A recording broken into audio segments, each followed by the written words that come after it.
C'est une chanson écrite par John Lennon peu de temps avant sa mort, Now and Then. Elle aurait pu ne jamais voir le jour, mais grâce à l'intelligence artificielle et grâce aux survivants des Beatles, elle a été enregistrée 53 ans plus tard et livrée au public aujourd'hui. Nos correspondants à Londres, Ambroise Boulais et Charline Madini. Devant les célèbres studios Abbey Road, ils sont une poignée de fans rassemblés sous la pluie pour écouter en direct ce qu'ils pensaient ne plus jamais entendre. Voici un nouveau morceau sur la BBC par les Beatles.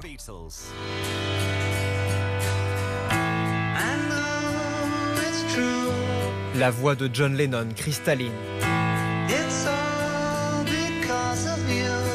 résonne 43 ans après sa mort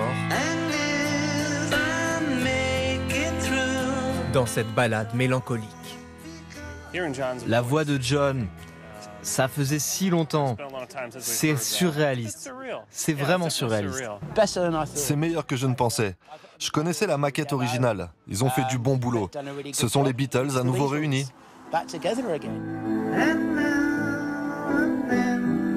La maquette originale. Une cassette enregistrée par John Lennon à New York à la fin des années 70.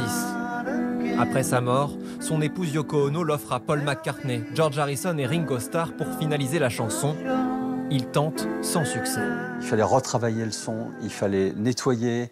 Et en 95, on pouvait faire des choses, mais jusqu'à un certain point. Il y a quelques mois, le réalisateur Peter Jackson met au point une technique révolutionnaire pour un documentaire sur les Beatles.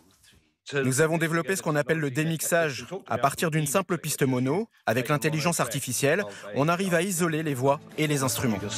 La voix de John Lennon, la guitare de George Harrison, mort en 2001, la batterie de Ringo Starr et la basse de Paul McCartney. Now and Then raconte la fin d'un amour.